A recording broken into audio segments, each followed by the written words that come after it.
ഷാനവാസിക്കയുടെ ഇഷ്യൂവിൽ നമ്മുടെ നെവിന് ഒരു പണിഷ്മെൻറ്റ് ലാലേട്ടൻ എന്തായാലും കൊടുക്കും. നെവിൻ ആയിരിക്കത്തില്ല പോകാൻ, കാരണം പുതിയ പ്രമോ വന്നിട്ടുണ്ട്. ലാലേട്ടൻ അതിനകത്ത് എടുത്ത് പറയുന്നുണ്ട്, കഴിഞ്ഞ ആഴ്ച നടന്നിട്ടുള്ള സംഭവങ്ങളുടെ പേരിൽ മാത്രമല്ല, മൊത്തത്തിൽ നടന്ന സംഭവങ്ങളുടെ പേരിലാണ് ഒരാൾ എവിക്റ്റ് ആവുന്നതെന്ന് പുതിയ പ്രമോയിൽ പറയുന്നുണ്ട്. മിക്കവാറും ഇത് നെവിൻ ആയിരിക്കില്ല. അപ്പോൾ നെവിൻ എവിക്റ്റ് ആവില്ല, പക്ഷേ ലാലേട്ടൻ എന്തെങ്കിലും ഒരു പണിഷ്മെൻറ്റ് കൊടുക്കും.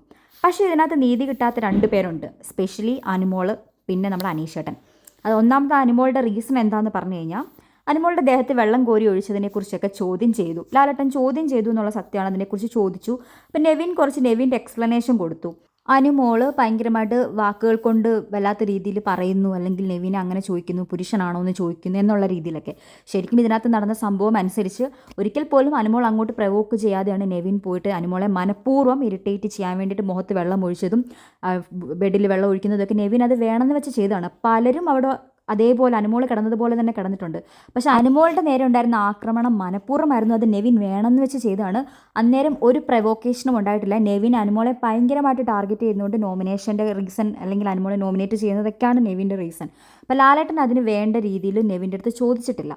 അതേപോലെ തന്നെ ആര്യൻ പലവട്ടം അനുമോളെ ഉപദ്രവിച്ചിട്ടുണ്ട്, ഫിസിക്കൽ അസോൾട്ട് ചെയ്തിട്ടുണ്ട്, കയ്യിൽ അടിച്ചിട്ടുണ്ട്, തള്ളിയിട്ടുണ്ട്. ഇതൊക്കെ വീഡിയോ പോലും കാണിക്കാതെ ലാലേട്ടൻ ഒതുക്കി തീർത്തു. ഇങ്ങനത്തുള്ള കാര്യങ്ങളുടെയൊക്കെ മുൻപിൽ അവരുടെ നേരെ കണ്ണടക്കുന്ന എന്തുകൊണ്ടാണെന്ന് മനസ്സിലാവുന്നില്ല. നേരെ മറിച്ച് അനുമോളോ അനീഷേട്ടനോ ഇത് ചെയ്തിരുന്നെങ്കിൽ ലാലേട്ടൻ ഇങ്ങനെയല്ല പ്രതികരിക്കുന്നത്. അതിൻ്റെ റീസൺ മനസ്സിലാവുന്നില്ല ലാലേട്ട, ഇപ്പോഴും മനസ്സിലാവുന്നില്ല എന്താണ് നിങ്ങളതിങ്ങനെ ചെയ്യുന്നതെന്ന്. ഇങ്ങനെ ആയിരുന്നില്ല നിങ്ങൾ അതിനുള്ളൊരു മറുപടി കൊടുക്കേണ്ടത്. നിങ്ങൾ ചോദിച്ചു, പക്ഷേ ചോദിക്കേണ്ട രീതി ഇങ്ങനെ ആയിരുന്നില്ല.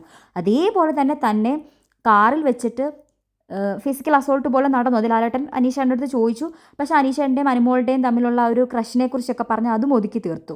കാറിൽ വെച്ചിട്ട് ഗെയിമിൻ്റെ ഭാഗമായിട്ട് അനീഷേട്ടനെ നൂറയും ആര്യനും തെള്ളുന്നുണ്ടായിരുന്നു. ഫൈൻ, അത് ഗെയിമിൽ നിന്ന് ഔട്ടാക്കാൻ വേണ്ടിയിട്ടാണ്. അനീഷേട്ടൻ കയറിയിരുന്നു, നൂറയ്ക്ക് സ്പേസ് കിട്ടിയില്ല, അങ്ങനത്തെ ഉള്ളൊരു പ്രശ്നം കൊണ്ട്. പക്ഷേ അതൊരു ഫിസിക്കലി ഒരു അസോൾട്ട് ആയിരുന്നെന്ന് ലാലേട്ടൻ എടുത്ത് പറയുന്നുണ്ട്. പക്ഷേ അനീഷേട്ടൻ്റെ അനുമോളുടെയും തമ്മിലുള്ള ഒരു ക്രഷൊക്കെ പറഞ്ഞ് ഒതുക്കി തീർത്താൽ. പക്ഷേ അതിൻ്റെ ഇടയ്ക്ക് ആര്യൻ അനീഷേട്ടനെ അടിച്ചിരുന്നു, നല്ലപോലെ വൃത്തിക്ക് അടിച്ചിരുന്നു. അതിനെക്കുറിച്ചും ലാലേട്ടൻ ചോദിച്ചില്ല, അതും ഒതുക്കി തീർത്തു. അപ്പം ഇങ്ങോട്ട് ചെയ്യുന്ന സമയത്ത് ആരെങ്കിലും പ്രശ്നങ്ങൾ അത് വേണ്ട രീതിയിൽ ഉന്നയിച്ചില്ലെങ്കിൽ അത് നൈസായിട്ട് അങ്ങ് തള്ളിക്കളയുന്നത് എന്താണ്? രണ്ടാൾക്കാരോടും 2 രീതിയിൽ പെരുമാറുന്നത് എന്താണ്? അത് മനസ്സിലാവുന്നില്ല. എന്താണ് ഇവരോട് ഇത്ര ഫേവറിസം കാണിക്കുന്നത്? പലരും പറഞ്ഞു അനുമോളുടെ അടുത്ത് ചോദിച്ചു, ലാലേട്ടൻ അങ്ങനെ ചെയ്തു. പക്ഷേ ഇങ്ങനെ ആയിരുന്നില്ല ആ കാര്യം ഡീൽ ചെയ്യേണ്ടത്. എന്തുകൊണ്ട് ആര്യൻ ഒരു സ്ട്രിക്റ്റ് വാർണിംഗ് കൊടുത്തില്ല? ഇങ്ങനെ ഫിസിക്കലി അസോൾട്ട് ചെയ്യരുത്, പിടിച്ച് തള്ളരുത്, ദേഷ്യം വരുമ്പോൾ എന്തുകൊണ്ട് കൊടുത്തില്ല?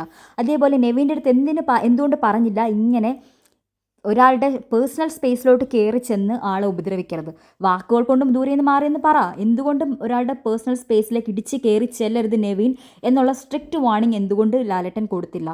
അപ്പം ഇത് ശരിക്കും അനീതിയല്ലേ? അവർക്ക് നീതി കിട്ടിയെന്ന് എനിക്ക് തോന്നിയിട്ടില്ല. നിങ്ങൾക്ക് എന്താ തോന്നുന്നത് ഉള്ളതൊന്ന് കമൻറ്റ് ചെയ്തേക്കണേ.